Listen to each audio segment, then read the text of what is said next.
अस्सलाम वालेकुम। हमने पिछले पार्ट में नेक की जो है वो स्किन, ठीक है, क्यूटेनियस नर्व्स कर ली थी, सुपरफिशियल फेशिया, डीप फेशिया कर लिए थे। जो चीज़ें रह गई थी वो थे सर्वाइकल लिगामेंट्स और नेक के क्लिनिकल्स, ठीक है। इसके अलावा नेक में हमारे मसल्स रह गए और ट्राइंगल्स रह गए, उनको अलग पार्ट में करेंगे। सो सर्वाइकल लिगामेंट्स में आपके पास आते हैं स्टाइलोहायोइड, स्टाइलोमैंडिबुलर, स्फीनोमैंडिबुलर एंड टेरिगोमैंडिबुलर लिगामेंट। ये लिगामेंट्स जो हैं ये नाम से ही पता चल रहे हैं। स्टाइलोहायोइड मीन्स कि स्टाइलॉइड प्रोसेस से आ रहा है, हायोइड बोन पे इंसर्ट हो रहा है।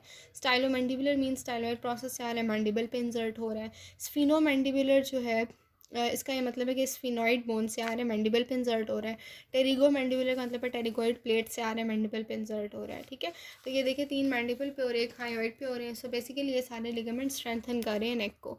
क्लिनिकल्स ऑफ नेक की हम बात कर लेते हैं। Visibility of external jugular when, जो एक्सटर्नल जुगुलर वेन है वो प्रोमिनेंट होती है नॉर्मली, लेकिन चिल्ड्रन में और वुमेन में नहीं होती, क्योंकि उनका सबक्यूटेनियस जो टिश्यू है या फेशिया है वो थिकर होता है एज़ कम्पेयर टू मैन, ठीक है। और इसके अलावा प्रोमिनेंट जो है ना वो सिंगर्स के अंदर एक्सटर्नल जुगुलर वेन प्रोमिनेंट होती है, क्योंकि उनका इंट्राथोरेसिक प्रेशर काफ़ी लॉन्ग पीरियड के लिए इंक्रीज़ वो करते हैं, उसकी वजह से उनकी एक्सटर्नल जुगुलर वेन प्रोमिनेंट हो जाती है। लेस प्रोमिनेंट चिल्ड्रन में है, वुमेन में है, इसी तरह ओबीज़ इंडिविजुअल्स के अंदर प्रोमिनेंट नहीं होती। इवन अगर उनको हम ये भी कहें कि वो अपना सांस रोक के रखें ताकि वीनस रिटर्न जो है वो हार्ट की तरफ ना जाए वेन डिस्टेंड करने के लिए, लेकिन फिर भी उनकी इतनी प्रोमिनेंट नहीं हो सकती ओबीज़ लोगों में। अच्छा, नेक्स्ट आ जाता है external jugular vein as a venous manometer. Manometer means ये आपका कि वेन के अंदर जो प्रेशर है उसको हम मेजर कर सकते हैं, ठीक है, ब्लड के प्रेशर को। तो अगर एक पेशेंट है जो कि basically horizontal angle of 30 degree पे अगर वो बैठा हुआ है, तो उसका एक्सटर्नल जुगुलर वेन के अंदर जो ब्लड का लेवल होगा, ठीक है, वो ज़्यादा होगा। उसमें प्रेशर की वैल्यू को हम मेजर कर सकते हैं, ठीक है। और जैसे ही वो बंदा बैठ जाएगा, ठीक है, 30 डिग्री से वो बैठ जाएगा या समझ लें 45 डिग्री पे हो जाएगा, तो उसका ब्लड लेवल फॉल करना शुरू कर देगा और ये फिर वेन प्रोमिनेंट नहीं हो सकती, ठीक है। ये भी बात है। Identification of platysma muscle. अच्छा, इससे पहले है external jugular vein catheterization. External jugular vein को कैथराइजेशन प्रोसेस के लिए यूज़ कर सकते हैं, ठीक है, लेकिन इसमें वैल्व्स होते हैं, उसकी वजह से कैथराइजेशन कभी कभी बाज़ मुश्किल भी हो जाती है। लेकिन जो आपके पास राइट वाली है ना एक्सटर्नल जुगुलर वेन, वो डायरेक्टली आपके पास कनेक्ट होती है सुपीरियर वेना कैवा के साथ। सो उसको जो है वो हम कॉमनली यूज़ करते हैं, ठीक है। और कैथराइजेशन कहाँ की जाती है? जो क्रिकॉइड कार्टिलेज है क्लाविकल, उससे बीच में हाफ वे वाले पॉइंट पे कैथराइजेशन की जाती है। और इस चीज़ का ख्याल रखा जाता है कि ड्यूरिंग इंस्पायरेशन ही की जाए, तब जब वैल्व्स ओपन होते हैं। सो बेसिकली नेक्स्ट क्लिनिकल है आपके पास क्लिनिकल आइडेंटिफिकेशन ऑफ प्लेटिस्मा। प्लेटिस्मा मैंने आपको बताया था कि एक सुपरफिशियल मसल होता है, अगेन दिखा देती हूँ।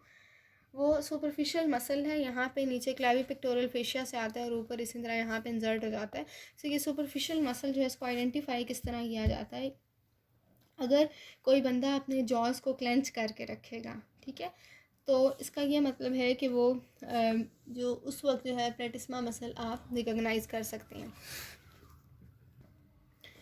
ओके जी, नेक्स्ट आपके पास है प्लेटिस्मा टोन एंड नेक इंसियन, ठीक है। लेसरेशन में या सर्जिकल इंसियन में ये इंपॉर्टेंट होता है कि जो सबक्यूटेनियस लेयर है प्लेटिस्मा के अंदर उसको आराम से स्यूचर किया जाए, ताकि जो टोन है प्लेटिस्मा मसल की उसकी जो बेसिकली टोन है अगर वो पुल कर दे स्कार टिश्यू को तो मसला हो सकता है।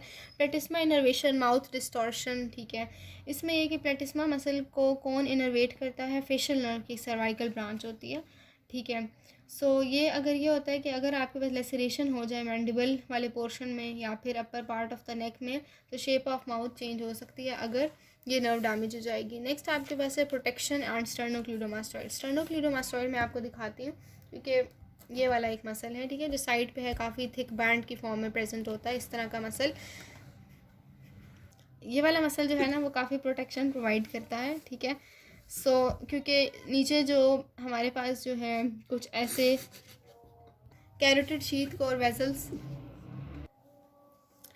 ओके, तो स्टर्नोक्लीडोमास्टाइड की पोजीशन की वजह से ये एक प्रोटेक्शन प्रोवाइड करता है कैरोटिड शीथ को, नीचे पड़े हुए वेसल्स को। कंजेनिटल टॉर्टी अच्छा, नेक्स्ट क्लिनिकल है कंजेनिटल टॉर्टिकोलिस। ये बेसिकली क्या है कि इसके केसेस अराइज होते हैं अगर बहुत ज़्यादा स्ट्रेचिंग हो जाए स्टर्नोक्लीडोमास्टॉइड मसल की, ठीक है, ड्यूरिंग डिफ़िकल्ट लेबर। तो हैमरेज अगर मसल के अंदर हो जाए, ठीक है, या ट्यूमर की वजह से, ट्यूमर भी डिटेक्ट इसमें किया जा सकता है। बाद में इसमें फाइब्रस टिश्यू आ जाता है, तो मसल जो है वो बेसिकली कॉन्ट्रैक्ट होकर वो शॉर्ट हो जाता है। मास्टोइड प्रोसेस जो है वो पुल करता है toward the sternoclavicular joint. Cervical spine को अगर फ्लेक्स करें और फेस जो है वो अपवर्ड को लगता है, मतलब पोजीशन बेसिकली ये हो जाती है। ये फिगर अगर आप देखें, ठीक है, इसमें ये कॉन्ट्रैक्टेड मसल है, तो फेस की भी और माउथ की इस तरह की पोजीशन हो जाएगी। This is congenital torticollis.